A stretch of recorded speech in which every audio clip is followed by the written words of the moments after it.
欢迎来到新兴消息频道，请订阅频道，所以大家不要错过当天最热门的新闻。我们今天的时事通讯包括以下内容：论女演员的吃戏，赵丽颖以假乱真，杨紫豪放，她却发挥失常。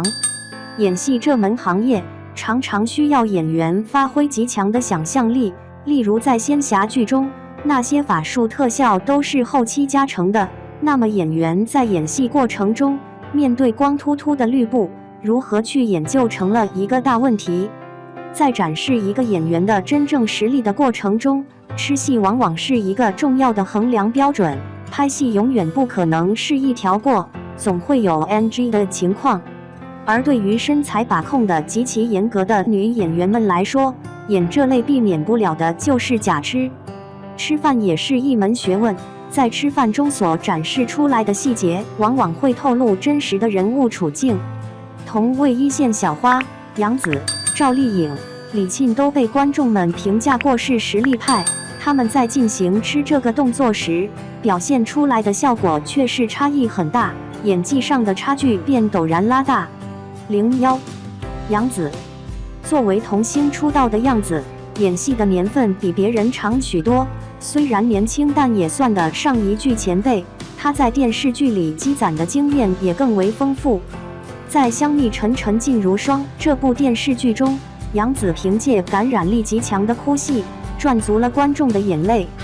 她也成功的凭借这部剧坐稳了一线小花的位置，而在观众的心中，她也属于演技派的一员。而她在与李现搭档的大热现代偶像剧《亲爱的，热爱的》中饰演的天真活泼的女主角，童年也收获了很多小粉丝。在剧中童年天真可爱的性格，在吃戏中也被饰演得很好。童年在吃到自己喜欢的小甜品时，会无意识地微微摇头。在心事重重的时候，吃饭的速度会比往日慢许多。而且她的吃大部分都是真吃。在《欢乐颂》中，她饰演了一个敢爱敢恨的女性角色邱莹莹，其中有一场吃戏，而食物是白蜜的奶油，而杨紫却为了能够拍出最好的一条，硬生生吃了10几次奶油。拍完之后，她忍不住呕吐起来。她为了拍出最好的效果，在电视剧里基本上都是真吃，所以在《亲爱的，热爱的》里体重才会一直减不下来。而在新播出的古装剧《长相思》中，杨紫一如既往地奉献了她那精湛的演技。在这部剧里，她饰演的是一位非常闺式女主，文小六是一个不拘小节的男人，这种大大咧咧的性格也体现在她吃饭上。在吃饭的时候，为了在父兄面前留下一个坏印象，她在演吃戏的时候放大了这种角色身上的特性。在与父兄同桌吃饭时，面对桌子上的大鱼大肉，他直接撕下了鸡腿，用手拿着，大口大口地吃了起来。这种吃法果不其然地让同桌的父兄皱起了眉头，但同时对于第三视角的观众来说，我们在他这种粗犷的吃法中又感觉到了一丝故意的成分。而在剧情的刚开始，文小六就是一个实打实的吃货。面对刚出炉的鲜花饼子，为了吃上第一口味道，他不顾热气，直接大口塞嘴里。而这种大口大口的吃法，也成功的引起了不少观众的食欲，不少观众直呼饿了饿了。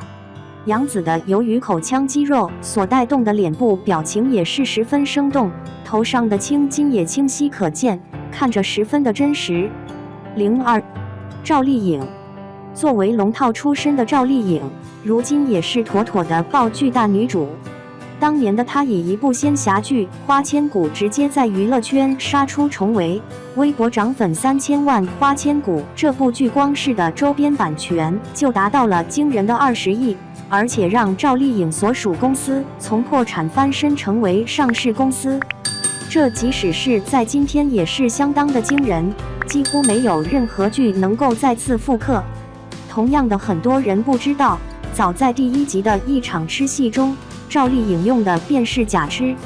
由于剧组并没有准备包子这个道具，于是赵丽颖用一根筷子完成了表演。他对着一根光秃秃的筷子完成了吃包子、递包子等动作，表演很是自然。加上当年的电视像素没有如今好，所以后期人员做的特效也看不出来是假的。但赵丽颖在吃包子这场戏中，很自然地把前妻花千骨那份天真娇憨给表现出来了，将人的注意力转移到了花千骨这个角色身上。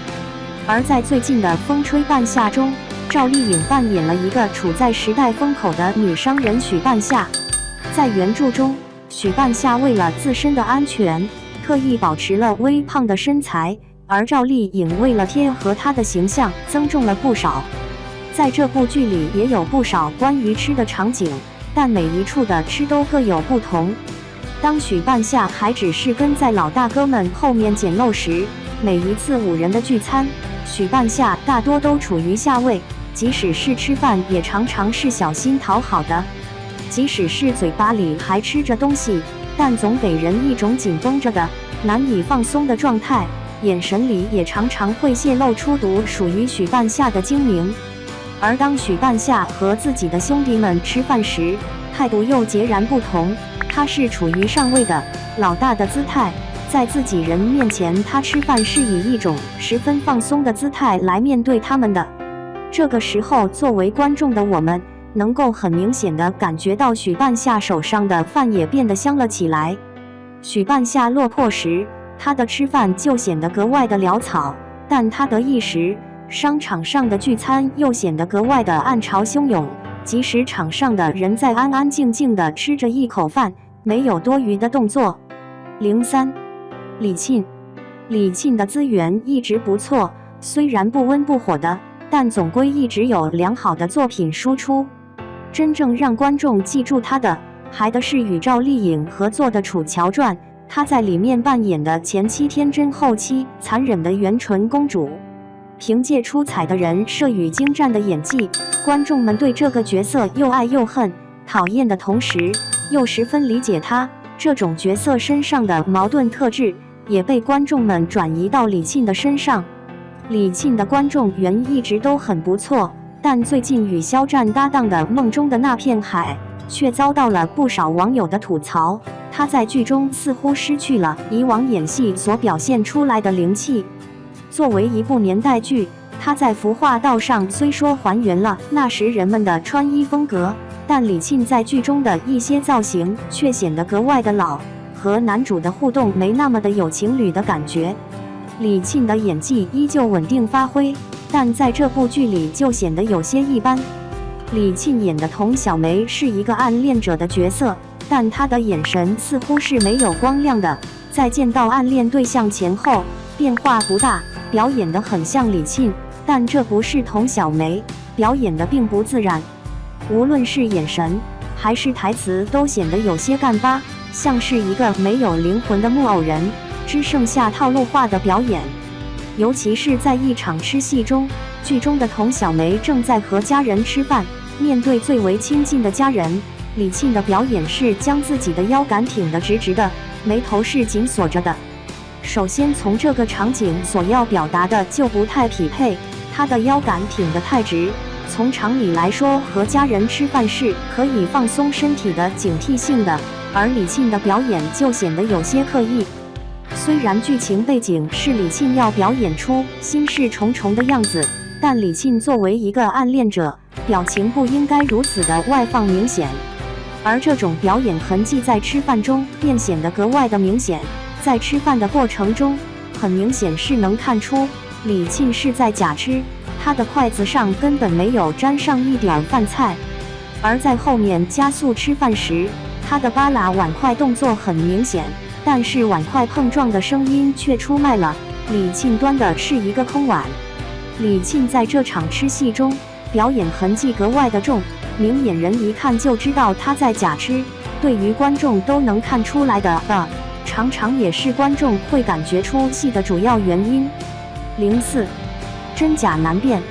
其实对于观众来说，真吃假吃并没有多大关系，真吃变假吃，假吃变真吃才是真正考验一个演员功底的时候。大多数演员要想演好吃戏，大多都会选择真吃，要把假痴演得像真痴一样，这难度不是一般的大。赵丽颖在饰演花千骨的那场假痴戏，成功的做到了真假混淆。她在吃包子时有意的控制了自己的面部肌肉，一侧微微鼓起，这就显得花千骨吃包子吃得很真实。在杨紫的吃戏中，她很少会假吃。当一条吃戏频繁不通过时，那么这个演员难免会被要求多吃几次。对于杨紫来说，能够展示更加真实的状态，才是真正的对角色负责。所以杨紫的剧质量都很不错，而她也凭借着稳扎稳打的演技，在娱乐圈站稳了脚跟。李沁是有演技的，参演了众多大制作的她，如今也到了演员转型的岔路口，但是她的演技始终差那么一点火候，在情绪的转换上比较僵硬。这或许对于李沁来说，要转变自己已有的演戏套路会很难，但是她已有的条件很不错，资源丰富，路人缘又不错，能否在演艺道路上再进一步，就取决于李沁能否改变自己已经出现套路化演戏方法。吃戏对于一个演员来说是一个难点，但并非是不可攻破的，它能留给演员发挥的空间并不狭小。真吃假吃并不重要，重要的是观众是否相信，能不能看出吃这一动作是否虚假。所以观众才是能够批评演员的实力最佳改卷者，演员的任务则是让观众满意。